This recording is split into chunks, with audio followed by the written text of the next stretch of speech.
Aloha. Thank you for having us here tonight, Rod. Welcome. I'm very pleased to be here from Kona Toastmasters and very pleased to have been invited by Tech Pauhana. I love what you said about the next presentation coming up, the students from robotics, and they'll have 6 weeks to build a robot. That reminds me of that song in the Rocky Horror Picture Show, "In just 7 days, I can make you a man." In just 6 weeks, we can make you a robot. We're here tonight to give you a demonstration of what a Toastmasters meeting is like. Why are we here at Tech Pauhana to talk about Toastmasters? Because Toastmasters is an organization that helps you to grow and build your communication skills. When you have better communication, then you have more confidence that you're getting across the message that you really want to impart. There are other great benefits to Toastmasters meetings. They're very fun. You hear people talk about things that you never imagined someone would have the heart to get up there and reveal about themselves in a good way. You learn what to say and what not to say. And you learn, most of all, how to say it.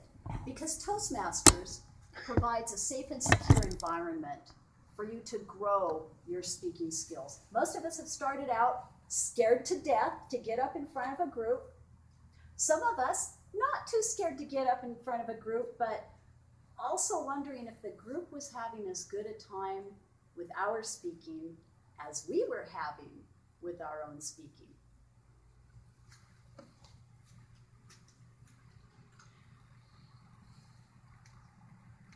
Toastmasters has been around for about 90 years, as of this last November, which was our 90th anniversary. It was started in a basement in Santa Ana, California, by a gentleman named Ralph C. Smedley.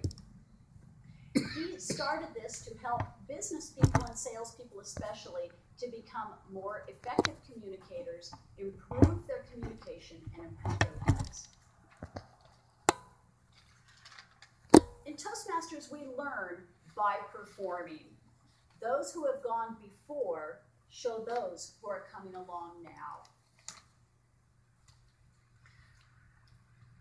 We all give each other specific and valuable feedback in our speaking, and we all help bring each other along.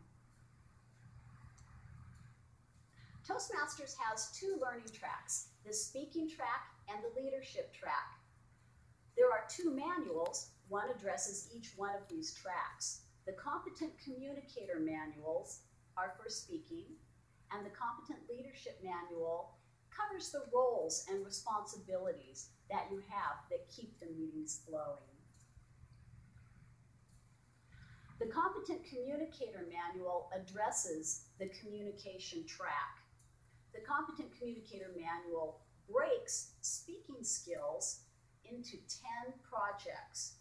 Each project features a powerful speaking tool. Speaking organization, the delivery of your speech, the eye contact and rapport with your audience, gestures, use of humor, and more tools to put in your speaking toolbox. Humor is one of the best tools that we have in our toolbox. And to give us a little taste of that, we're going to have Dean Toll approach and deliver a little humor tonight. So help me welcome Dean.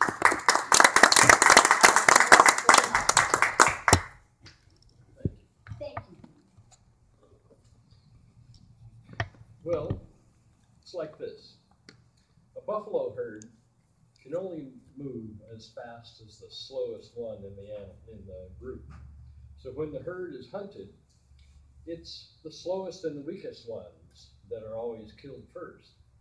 This natural selection is good for the herd as a whole because the general speed and health of the entire group is improved. So in much the same way, the human brain can only operate as fast as the slowest brain cells. And so we know that excessive intake of alcohol kills brain cells. So in this way, the regular consumption of beer eliminates the weaker brain cells and makes the brain faster and more efficient overall. That is why I'm always a little bit smarter every time I have a few beers.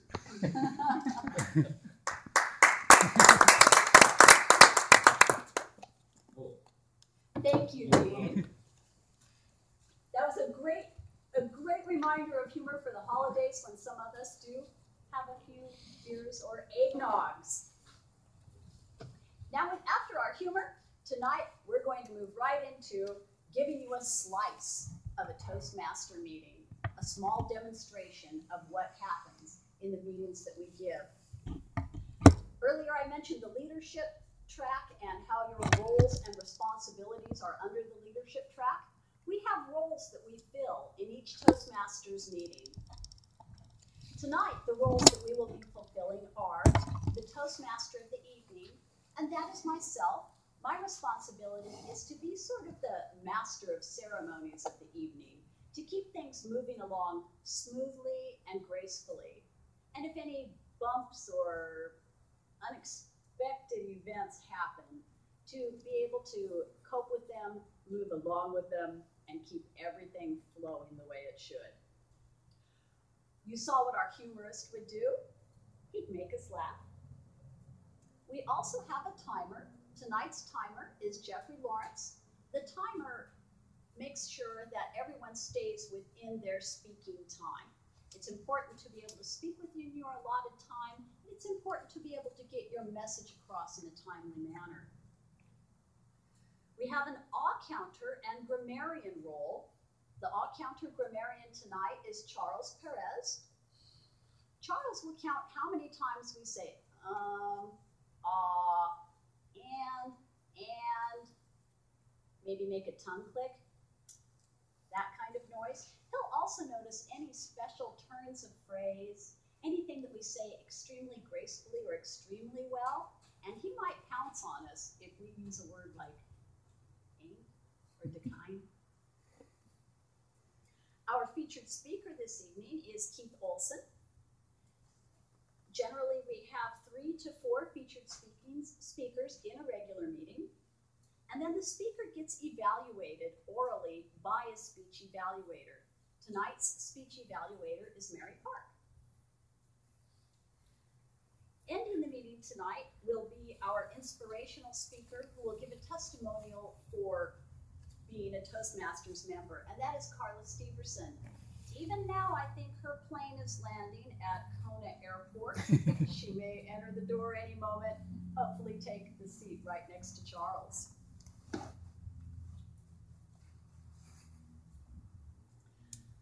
Kona Toast, yes, Andrea. Will we be having table topics tonight? I'm sorry, I have you down right here. Yes, thank you for catching that. One of the best parts of the meeting is table topics, and that's one of the reasons why I joined Toastmasters, to become more familiar with thinking on your feet and impromptu speaking. The table topics master will introduce topics and then call upon members of the audience to address those topics. You may be invited as guests to participate in the table topics. You are invited to participate to your level of comfort. If you want to speak, that's great. If you wish to gracefully decline, that's all right too. Thanks again, Andrew. Kona Toastmasters supports our members' speaking improvements with frequent meetings, highly visible models to follow, hands-on experience, copious feedback on your strengths, and specific suggestions for improvement. Every member is expected to give a small written evaluation to each speaker at each meeting. That's in addition to the oral evaluation. Not only is it safe to make mistakes at our Toastmaster meetings, that's the time when we have the most fun and we do the most meaningful kinds of learning. We also learn a little more poise and grace. Tonight's speaker, Keith Olson, serves as our Kona Toastmasters Sergeant at Arms. Keith also infuses our club with enthusiasm by always reaching for the next possible goal. Keith won the club humorous speaking contest, then went on to represent Kona Toastmasters at our area contest and the division contest in Honolulu. Keith has completed the 10 projects that are in the CC manual, and tonight he presents from the advanced manual, Technical Presentations. The audience is encouraged to ask questions during the presentation. Let's welcome Keith to give his presentation, Marine Water Impairment in West Hawaii. Thank you, Madam Toastmaster. I'm going to first quickly change the slides out, so bear with me for this short technical issue here. Hit the play button. Look at that. Very good. Wasn't that pretty short? Okay. I'm going to start off with a little bit of a story here. My story is about marine water impairment in West Hawaii. What we're going to talk about today is why a lot of the waters here in West Hawaii seem to be impaired. You may see it in the newspaper, you may see it in groups or people talking about things, and I want to explain potentially some of the reasons that this is happening.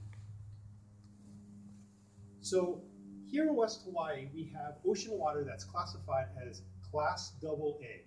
It's considered pristine waters, and we want to keep it that way, and that's a good thing. That's what the community wants, that's what everybody wants, that's what I want.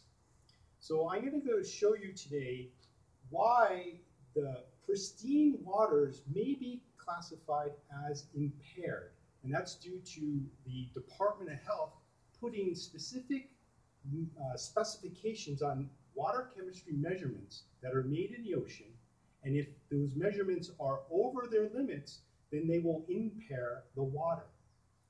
But before I get into my story, I want to show you 3 ahas I have come to working in this area for 7 years, testing water.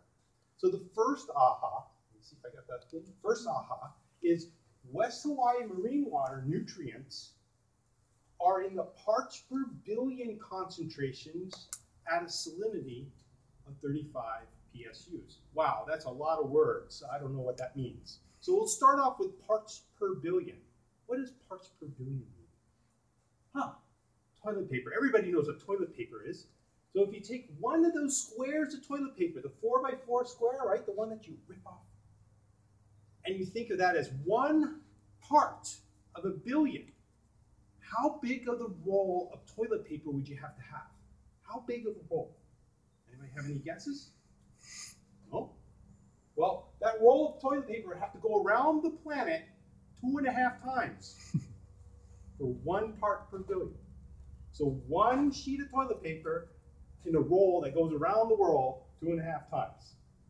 Pretty small, pretty small. So if you were up, I heard that there's a person here that's an aeronautic engineer. If you're up in space and you're looking down and you had to measure how many pieces of toilet paper are in a certain distance, you probably have to use some really high-tech, sophisticated instrumentation to see that. And you may not be able to determine how many pieces are there. So when scientists go out and look at this and try to determine a measurement, they may look at their equipment or their method and determine what they call the method detection limit. So how many squares can I actually look at from way out in space? So you're kind of getting that? All right. So here is a plot. And these plots are always so confusing. So you have lots of scattered dots across. But if you kind of squint your eyes, you kind of see, well, that's pretty much a straight line. No? Well, it may go up and down a little bit, but overall it's a straight line. But you have to notice on the y-axis here, we're talking in parts per billion. Parts per billion. 0 10, 20, 30 parts per billion. This is really, really small, very small concentrations over a very, very long time, from 1981 to present date. So the mean of this data set, which is 1,049 points, is 3.4 parts per billion. That's like zero. That's like nothing. Zero. And the detection limit of the instrument that measures it is between 1 to 3 parts per billion. So it can hardly even detect what you're trying to measure. So that's what ocean water is. So you kind of get that? Zero. Ocean water has nothing. Yes. Why is there one dot way far away from all the others? Well, when you have it's kind of like when you take a population set and we measure heights, there's going to be an outlier. Someone's going to be really tall and someone might be really short. And it may be because the instrument was broken and didn't make a correct measurement, or maybe that day something weird happened when it had a high number. So you don't know, you just plot it all out. So this would be sort of what they would call an outlier, but you keep it in the data set and you use the statistics to come up with a mean, standard deviations. Usually here, the big red lines are standard deviations, and that kind of tells you 3 standard deviations from the mean is 99% of the population is within that bracket. Any other questions? So my second aha is background concentrations of groundwater nutrients are 100 to 1,000 times higher than marine water. So I told you that marine water is what? 0. Groundwater is 100 to 1,000 times higher. So here's a cartoon. We have the Big Island, and I have a couple points here just for drinking water wells that you can kind of see. These are wells that are Malka. They're up on the Mauna Loa Highway. In some cases, they're in the middle of nowhere. The one that's mostly in the middle of nowhere is the one that has the highest nutrients. That's over by the Hui Hui Ranch, right on the rift zone. The one that's right above that is where I live. I took some water from my house and I went into my laboratory, but don't tell my boss. It's recorded. And I measured it. It was 1,200 parts per billion. I live in Pu'u'anahulu. There's nothing up there upslope. And that's sort of the natural background. So remember, very high groundwater, and the average here for West Hawaii is about 1,400 parts per billion. Nitrate, organic nitrogen. Yes? Keith, where the 3320 parts per billion, you say you're in a ranch, is it caused by the cattle that are grazing and defecating? I would say, yeah, if it was a feedlot, but if you've been up there and you know where the well is, there's no cows. And most of the cows, I would say there's like 1 cow per acre. Because it's so dry up there, it's not a lot of cows. Okay. So I find this very interesting. So the second point is groundwater has a lot of nutrients in it. Ocean water does not. So that's my 2 ahas. But I said there's a third one. The third one's complicated. Groundwater intermixing with marine water exhibits conservative mixing. So what does that mean? A bunch of elephants are going to come out of the water or something? No. Conservative mixing is a kind of a complex idea that I want to get across, but I have a cartoon to show you. So the next slide here. Let's imagine I have a paint bucket full of white paint and a paint bucket full of black paint and an empty bucket. If I start pouring half of the black paint in the empty bucket and half of the white paint in the empty bucket and then started to mix it, what do you think would happen? You would get gray. Now, if I told you that I put 20% of the black and 80% of the white, what would you get? Light gray. A lighter gray, right. So that's what this line here is. So I'm saying that if the black paint represents seawater with low nutrients and the white paint represents freshwater with high nutrients, you can see the color gradient along that line. You can actually come up with an equation for that. You find out what the end members are, you plot it on the y-intercept, and then you plot out the other end member on the x-intercept, and you have a line. So for us, we know what seawater is, and we also know what the mean background for groundwater is, And anything along this line, if it's mixing, you have a little bit of seawater mixing with fresh water, you would know what the nutrients is based upon the equation. Everybody have that? Kind of easy? Yes. All right, so here is actual data. I pulled data from Kahaluu Bay. Has anybody snorkeled there? Yes. And when you snorkel there, did you ever notice that it's kind of cold in some spots? Yes. Mm-hmm. And why is it cold? That's natural water coming in. Okay, so if you took a sample from that water, would you expect the nutrients to be high or low? Low. It would actually be high because the cold water represents the groundwater. And groundwater has high nutrients and it would mix in with the ocean water. And that's what this is representing here. So these are all kinds of samples that we've taken over a long period of time. I think it's from May 2009 to December, just recently, the red ones, December. And we plotted it along what they call the conservative mixing line. That's that dash line right here. And you notice the points are all lying on the line, right? I mean, some are a little bit higher, some are a little lower, but in general, they're laying on the model line. So that's really neat. That's really cool. So when we have lots of groundwater, we have high nutrients. When we have lots of seawater, we have low nutrients in the sample. So what's really interesting here is these data points down here. Those data points are actually that pond next to the bathroom. And the reason why it's low in nutrients is because that pond is what color? Green. And that green is actually uptaking the nutrients. So here's my story. Class AA marine water regulations are analytically difficult to measure. Remember, they're really, really low. Groundwater nutrients are 100 to 1,000 times higher than ocean water. And the nutrients in groundwater are mostly natural in origin, right? Would you not, like I told you, if you go up to Pu'u'anuhulu, you wouldn't expect, there's no big factory there, there's no fertilizer plant. It's basically Pu'uva'ava, and everything upslope is nothingness, and it's very high. And nobody really understands why the nutrients are high in the groundwater. And then the last point is, groundwater intermixing with marine water will exhibit conservative mixing.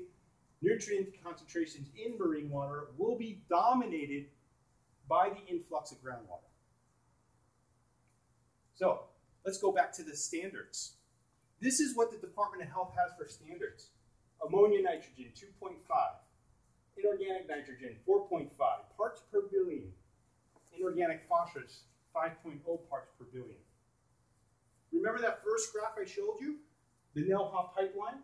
Those are my mean numbers. These standards are like at my mean. They're not standards that I can be under. They're at my mean. So some of my numbers are above it, some of my numbers are below it, and it's actually at the detection limit of my instrument. That's why most waters here tend to be impaired because they can't meet the standards because the standards are so strict.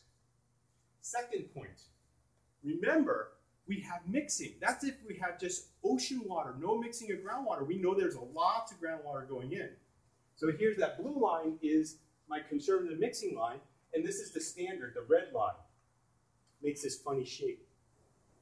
So all these data points, even though they're close to the blue line, would be considered out of specification.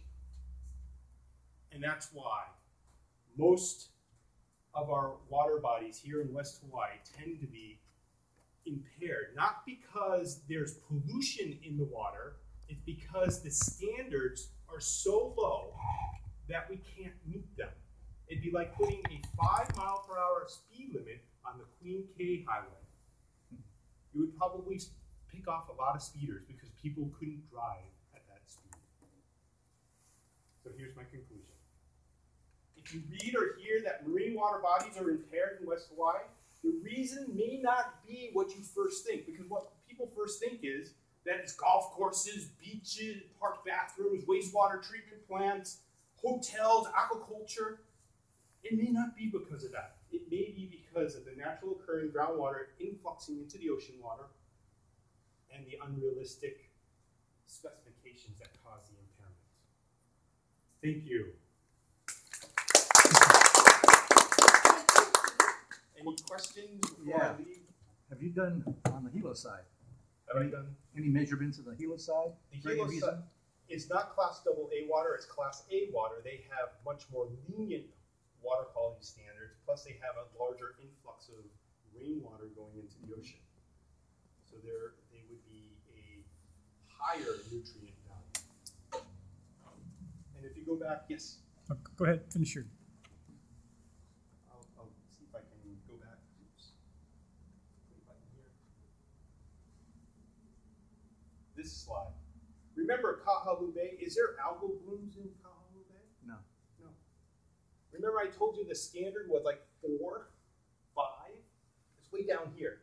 Look at all the plots. Like this is at 600. Remember I told you that it's like we're 2 orders of magnitude higher in nutrients in Kahalu Bay in some areas. And we don't see the detrimental effect that people often talk about when we talk about nutrients. Question? What about that 1.5 million gallons a day dumping in that fault? Because this is really impaired water, which comes off the... You're talking about the wastewater treatment plants. Yes. The 1.5 billion gallons are matched to groundwater. So it's gone through 2 processes. It's gone through primary and secondary treatment, and it's rated as agricultural water, so it'd be similar in water quality as groundwater, which it is, which you can use for irrigation. We haven't yet been able to use it for irrigation because we can't seem to get it piped anywhere. If we try to spend a lot of money to upgrade it to drinking water quality, you would not reduce the nutrients. What you would do is increase the sterilization of the water, which may have an unintended impact. So that means more bleaching, more ozone, more other things that they do to sterilize the water. But it doesn't reduce the nutrients. It just sterilizes it, and nobody's going to drink it. So why bring it up to that level of water quality if you're going to, unless you're going to pipe it to your house, you might as well keep it as agricultural water and allow it to be discharged in a trench, or to pipe it to a golf course or some other place where we can use it as irrigation water. Have you checked Gogh Bay? Gogh Bay is very interesting, and there's a lot of people that have checked that. And what's interesting about Gogh Bay is usually when you see the green blooms out there, it's because we have very low nutrients in the bed. And that's because groundwater is not fluxing into the bed. When the groundwater fluxes into the bed, when we have high nutrients, the water is clear because the groundwater is going to float on top and push outward, which then brings the salt water in. It creates a current. When you have no groundwater coming in, the theory is that we don't have any movement and it becomes stagnant. It's kind of like if you scooped up really low nutrient ocean water, stuck it in a cup, and left it out in the sunshine on your deck for 3-4 days, it would get all green and algal, right? But if you constantly exchanged it, it wouldn't. So there's another mechanism that's involved with that. Any other questions? Just about conservative mixing. So the root of conservative mixing is the same as conservation of matter? Yeah. Okay. Yeah. Because what we're saying is that the nitrogen is not being uptaken by, it actually will be uptaken eventually by plants and stuff. But in general, when you're taking the sample at the shoreline, it's a flux that's coming in, it's conservatively mixing, and you can actually plot it out. We know what the end members are, and it just works perfectly. If there was uptake, then everything would be like the pond data down there. Yes? When you get your samples, do you go out on a boat or you do it right there on the shore? On a boat. We have GPS locations and we go to specific locations on a quarterly basis. Okay. So I think I totally blow through my time here. So I apologize for that. But thank you very much. And let me set you back up to.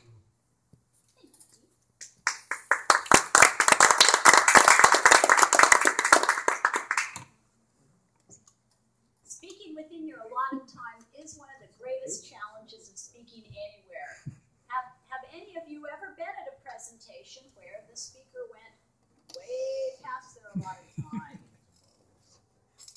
Yeah? Yeah? You have? Oh, yeah. Yeah? How about you? Some of mine. Never? Yeah? Yeah? ahead of you talked for so long that you didn't. Yeah, that's happened to you, it looks like. Yeah. That's really disappointing, isn't it? You're talking to him, not me. You get to speak the next day.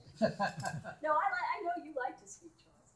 Well, when you learn to speak within your time and you have tight audiences, the audience will respect you for staying within your time because it shows a respect for the audience and the time of the audience. That's what I really wanted to say during this slide. So let me catch up to the next slide here. One of the most significant benefits to speaking in a group that gives you feedback is learning how and when your message has been misunderstood. Knowing that you can deliver a clearly spoken message triggers enormous growth in your self-confidence. Knowing that you can field questions, like Keith just did in his presentation, and like some of us will do in the next portion of our slice of meeting, knowing that you can field those kind of questions raises your poise and your certainty in yourself. So let's have a little fun and raise our poise and welcome Andrea Tadane, our Table Topics Master.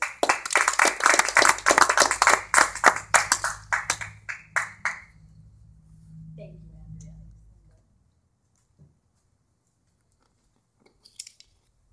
In Toastmasters, we have a tradition of giving everyone the opportunity to speak.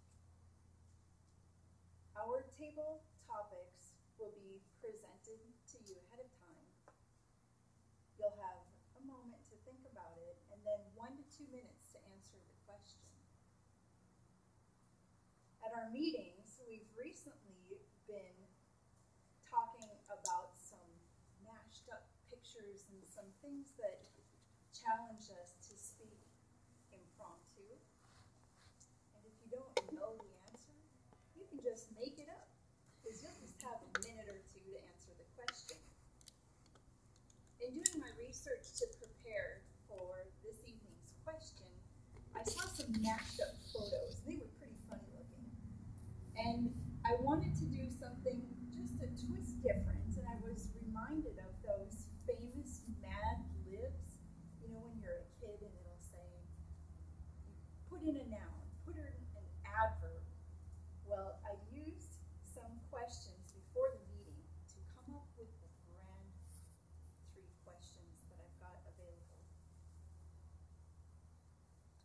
The first question, we're going to talk about Steve Jobs.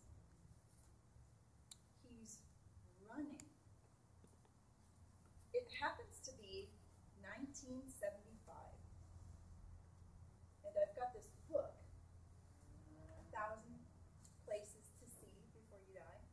So I'm going to pick a place where Steve Jobs is running. It's 1975, and he happens to be at Graceland or on the Elvis Trail. Do any of our guests like to come up and tell us, what is Steve Jobs doing running in Graceland back in 1975? Would you like to answer the question? Is it Grace?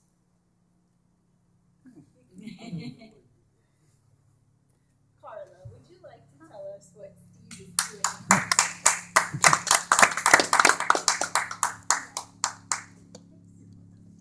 Steve Jobs is running in Memphis. He's running from the blues. Or he just stayed on Bill Street, and he had some good barbecue, and he's running around Graceland because when he stopped there, he had to have a peanut butter and banana and mayonnaise sandwich.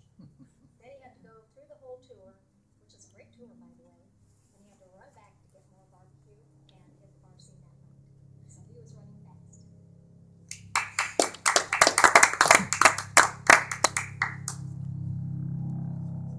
Next, It's 1938. Isaac Newton is paddling. And he happened to paddle to Carnival in Trinidad.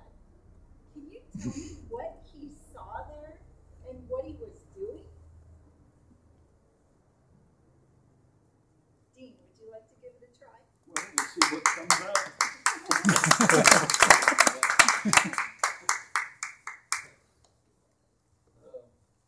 This was Newton. This is Isaac Newton. He just paddled to Trinidad and he arrived during Carnival. Well, today is December 22nd, right? In 3 more days will be Isaac Newton's birthday. He was born December 25th. And I have a friend who helped me over here at the solar plant who was also born December 25th. Doesn't have anything to do with Isaac Newton paddling around. But since Isaac Newton was one of the really smartest guys on the planet, he invented, I can't think of the math thing, but trigonometry. I think he invented trigonometry. So he may have been out there paddling around just testing his trigonometric skills about and how far it would push him per stroke. That's all I've got.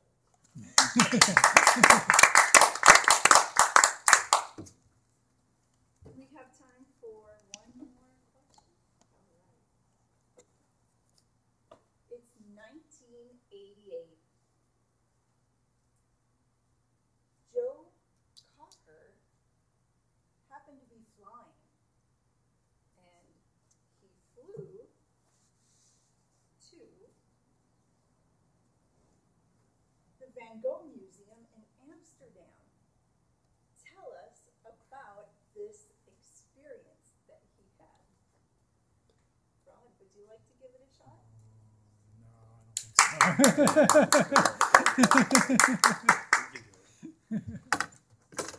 Okay, I'm going to call Charles. Do you want to tell us about, or you're all grammarian?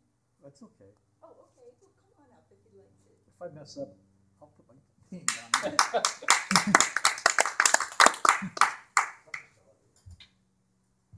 Thank you. Thanks, Charles. Now, Joe Cocker is in the news just recently. He just passed away. Oh, Young, in the 70s. Oh, familiar face. Didn't realize you were there. Anyway, Joe Cocker was one of my favorite musicians in the day. I missed him at some of his concerts, but the concert that he was very popular in was at upstate New York. And for the life of me, I can't remember the name of that area. Woodstock? Woodstock, that's it, Woodstock. He was a headliner at Woodstock and flying around.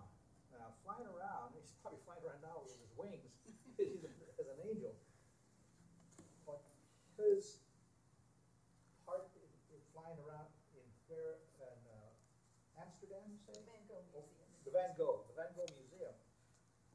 He was an artist, musician, yet he was also an artist in painting. And he was going to the museum to get some ideas that he would think painting and put it to music. He was a real strange guy, this Joe Cocker. That was his reasons for going to Amsterdam, to get ideas from the different museums of Van Gogh. And Van Gogh, as you remember, chopped his ear. Well, Joe Cocker didn't cut his ear off, but he did do a lot of funny stuff. Thank you.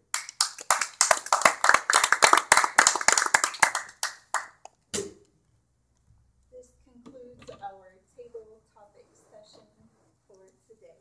Thank you. Thank you, Andrea. That is one of the most unusual table topics that I have ever heard. I'm glad that you brought up Joe Cocker. Joe Cocker, one of his lyrics embodied what we do here in Kona Toastmasters, and that is, we get by with a little help from our friends. Earlier we mentioned the leadership track. leadership track? The leadership track is what keeps the club alive and moving forward. You've seen how the club meeting roles keep the meeting moving smoothly. The leadership track keeps the greater club moving smoothly and moving forward. Of course, there are more people working behind the scenes than what you've seen tonight. There are club officers, there are committee members, and then there are mentors who help give each member a helping hand, especially when they are newer or when they want to work on a special project. There's a more vertical component to Toastmasters. For example, our Kona Toastmasters Club belongs to an area, Area 12, which gets support from our area governor, who currently is in Hilo. That's an elected official. And the vertical organization continues on to the district level, division level, the state level, the national level, and the international level. There are 126 Toastmaster clubs, at least. There might be more even forming right now.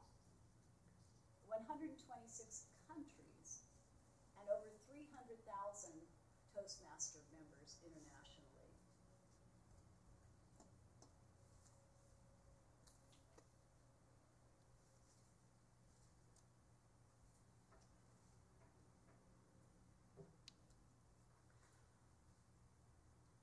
I've spoken about the great benefit of evaluation and getting feedback from your peers within the meeting.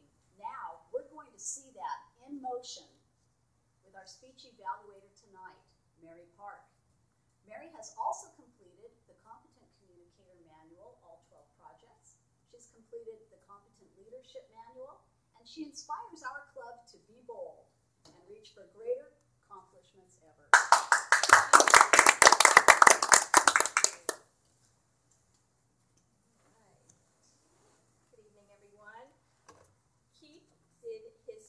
Out of the advanced manual, the technical presentations, and it was project number 3, which was giving a speech to the non-technical audience. And the title of the speech was Marine Water Impairment in West Hawaii. Giving feedback and evaluation is a really important skill to do and to practice with your spouse or to your children. Or as a manager to do performance evaluations. And as we practice more, we get better. And the best technique that I found is the sandwich approach, where we have positive things to say, and that's the bread. Then we got the meat, where we give feedback on improvement, and then we end with some more bread at the bottom. So to start with the bread, the topic is relevant, and we all live in, folks who are living in West Hawaii, we want to know, is our water impaired, is it not? It's constantly in the newspapers, and so it's a topical topic. I thought it was attention-getting, the opening, where he said, here's why it is impaired, but I have some ahas to share with you. So then he gave us 3 ahas. And for the non-technical person, I thought the Parks Pavilion, the toilet paper illustration was easy to understand, and also the paint cans of mixing the salt water with the fresh water was easy to understand. Keith said that he's going to tell us a story, and I was kind of waiting for that story, and I didn't really know what the story was or where we're going, so maybe setting that up a little bit better so that we know what the story is. You said, and now I'm going to show you a cartoon, and so I thought the cartoon was going to move, or it was an animation or something like that. So I think you meant to say graphic or illustration instead of the word cartoon. The conclusion, I thought it felt a little rushed. I don't know if you were running out of time. You did state that you ran over. And I felt that you could have spoken slower. The non-technical audience is trying to absorb the information, look at the slides, and we're trying really hard to understand your speech and your message. And so more pauses would have been good to give us some time to digest. Overall, I thought you were enthusiastic about the topic. You fielded the questions really well. You were knowledgeable, confident, didn't have a lot of notes that you were speaking from. You were comfortable with the slides and the visuals, and I thought it was a good speech and well done, and the non-technical person understood what you were talking about. Thank you.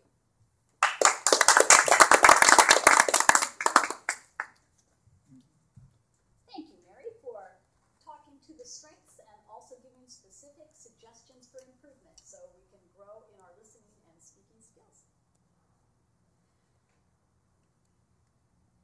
Now we have our reports from the people that I introduced earlier. The first one will be from our timer, Jeffrey Lawrence.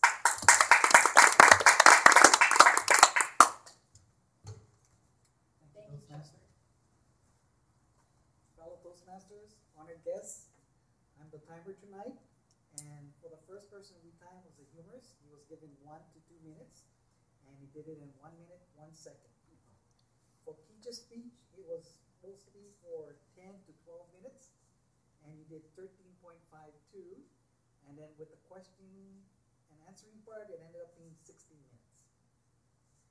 And then for the table topics, Carla, you were 23 seconds, B, you were 102, and Charles, you were 1.31. Thank you. Thank you, Jeffrey. And now our Augramarian report by Charles Perez. Thank you, Madam Toastmaster. Fellow Toastmasters and guests. The odd grammarian is an odd, actually an odd position. Now, Rod began his statement up here with the explanation of the robotic plans going to be going on. Oh man, you were counting? And you called your students, or I guess they're all going to be students, you call them a bunch. They're a group. A bunch is grapes and like that. So remember that people like to be called as a group and not a bunch. That's all I could find. Of course, you weren't up here that long, so it's too difficult. You weren't counting the ums. You had a couple of let me us, but it's kind of a, you are doing all of this at the same time, and it's scripted, but at the same time, let me us. Dean, you have the well, let me see now. When you began your story, just start in on it. There was a guy who did so-and-so, but you had this, well, let me see now. I think it would have been a lot better if you just came right to the point. Well, now, that's what it was. You said, well, now, and then you began your story. That could be a filler, but that could also be a way comedians start. I don't know for sure. Keith, you had a couple of You had moments. I thought there were moments. Moments. That's the way I always envisioned. And Mary had one and in her evaluation of Keith, and an all right. And I was thinking of what's his face? All right. But other than that, there was not too shabby tonight. Thank you. I hope that this slice of Toastmasters piques your curiosity in the Toastmasters organization and in improving your speaking skills.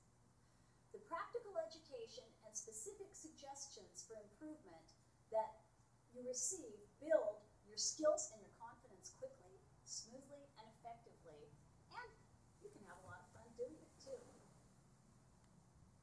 Nuts and bolts. The cost of Toastmasters is really very modest. $60 every 6 months. The first time you join, there's an additional $20 fee, and that covers the 2 manuals that come to you.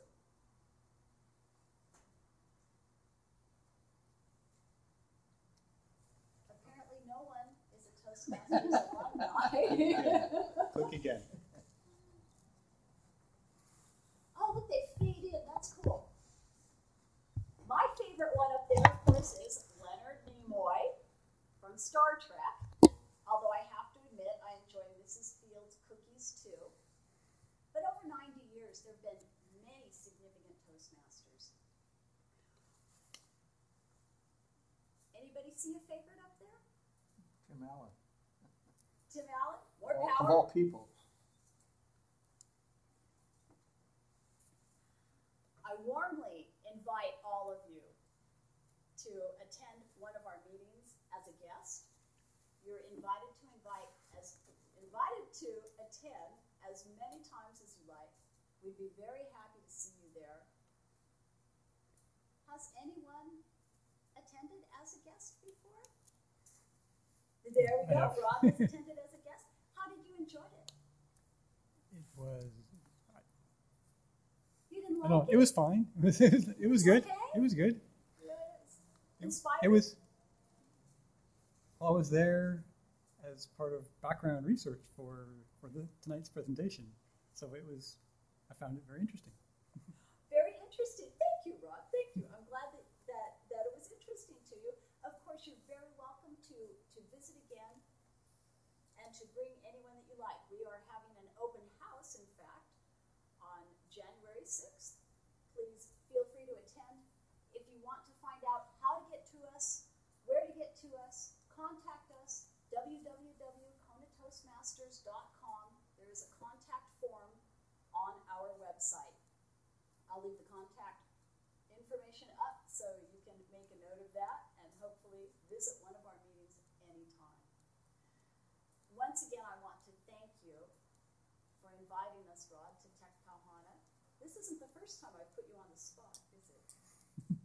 And I want to thank all of you in the audience for listening to the benefits of Toastmasters and taking part in our slice of a Toastmasters meeting. Of course, I want to thank all of the Toastmasters who participated. And before we end, I would like to have another voice, Carla Steverson, closing with our inspirational, which in this time is taking the form of a testimonial. Thank you, Carla. Madam Toastmasters, Pauhana, members, and Toastmaster members, good evening. As this year comes to a close, I've been reflecting on the many experiences the last 356 days have helped shape me. One thing I know for certain is joining Kona Toastmasters this year has been the best investment of my time I've made. How did I get here? For the last 15 years, I've worked in the construction industry doing tech support. For the last 8 years, I've worked for Hawaiian Dredging Construction Company. Hawaiian Dredging has a Toastmaster chapter in Honolulu for the employees. The reason they have this, and there's 4 I can think of, the reason that they sponsor employees to attend the meetings is that they know employees who participate in Toastmasters not only are better prepared speakers, they're also better prepared leaders. Hawaiian Dredging knows that these skills are not taught in school, and at $10 a month, it's a good bargain. Lastly, and most importantly, Hawaiian Dredging knows that with more employees in Toastmasters, they have a supply of MCs for the annual company dinner. This is one reason why I knew Toastmasters was something I didn't want to do. But as I looked around at the employees, especially the new hires, I found that they were more articulate. In meetings, they were more persuasive and confident. And they were becoming project managers, so they were taking more responsibility. Public speaking is not something I envisioned that I would be doing. But last year, in my performance review, one of my supervisors, who's big on Toastmasters and has also participated in local and national competitions, since I knew he was going to evaluate me, I thought, I'll get one on him, I'll join Toastmasters, and I'll put on my evaluation that I'm going to complete 4 speeches, which I'm hopefully doing tonight. The smartest decision I made in 2014 was last November when I went to my first Toastmaster meeting here in Kona. When I stood up to introduce myself, I said I was joining. It's kind of like jumping into a swimming pool. You know the water's going to be cold, so you might as well just get in and start swimming. I must admit the first couple months were a blur when I attended the meetings. The agenda has 18 speakers. speaking roles. That's a lot of roles to fill for 2 meetings a month. There's so much energy in listening to the speakers and evaluating them. I was excited, I was dazed, but I was committed. The experience I learned the most from this year was as soon as I joined Toastmasters, 3 months later I was asked to be the Toastmaster for a meeting. I certainly didn't sign up for it, but they called and said the slot was open. Was I available? And I said I would do it. I didn't realize until that point how all of the coursework, the Communicator manual and leadership manual, how all of those courses work together in a meeting until you're charged with leading the meeting. You must keep the meeting going at a fast pace and keep everybody upbeat, but nothing goes as planned. So at the very last minute when things are changing, you got to appear calm and cool and get up there and do your thing. There's no rehearsals. The show just starts and it's live. The people who inspired me the most in 2014 are the ones who show up to our Toastmaster meetings twice a month, prepared to speak and prepared to listen. The number one comment I get from our members is about the diversity of our group. There's artists, scientists, salespeople, ping pong players, or should I say table tennis, dentists, doctors, and tour guides, and construction people. They come from far and wide, Ocean View to from Waimea as well. And we all have one goal in common, to help each other become better speakers. One of the things I wish I had done more of this year was practice my speaking out loud. Duh. It's difficult to write something and it sounds great on paper. It's difficult bringing it to life. 3 things I gained from being a Toastmaster. Number 1, learning not to live by my excuses and my fears. When I first joined Toastmasters, I said, oh, I'm too sleepy. I think I'm just going to skip the meeting tonight. And then I thought, Andrea drives in from Ocean View. If she can do that, I can get in the car and drive down the hill. Also, I realized that it's not that I can't sign up to do a speech, it's just I'm scared to do a speech. So once I confront these excuses and fears, I just get on with them and keep going. Number 2 that I've learned this year by being a Toastmasters is to keep things in perspective. I can worry for weeks on end about having to get up in front of the group, and it's only for 5 minutes. So I keep telling myself, it's only for 5 minutes and you'll be done. Number 3, I have gained a greater ability to listen. I thought that I listened, but when I first went to those meetings, I didn't know what any of the speeches were about. I'd heard them, but I didn't listen to them. If you asked me, I couldn't tell you what they were about. The evaluation, could you evaluate me tonight on my speaking? How my vocal variety, my hand motions, my ahs, my ums, all of that stuff that you really need to listen for so that you could get up here for 2 to 3 minutes and speak on how I did. And you would be my evaluator. It's tough. It forces you to listen. Like the manual says, by joining your Toastmaster Club, you're on a journey that will greatly improve your life. Are you ready? Are you ready to change the way you see yourself as a public speaker? To practice how to formulate, express, and sell your ideas with poise and confidence? To help others become better speakers by giving them constructive feedback?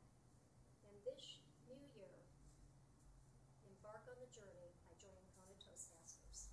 You're welcome to our open house on January 6th. Please bring friends, family, coworkers, anybody that you want to speak better so you don't have to listen to them.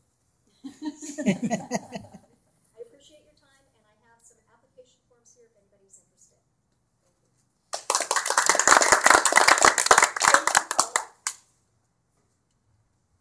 Well, now we wind down and we come to that part where we can just visit with each other. Carla, thank you for your testimonial, and thank you for mentioning that people who go to Toastmasters, that you have seen them become more persuasive. Because that's the one thing you can really do to create more of a world that you want to live in. The kind of world that you want to see and the kind of world that you want to interact in is to be persuasive. When you're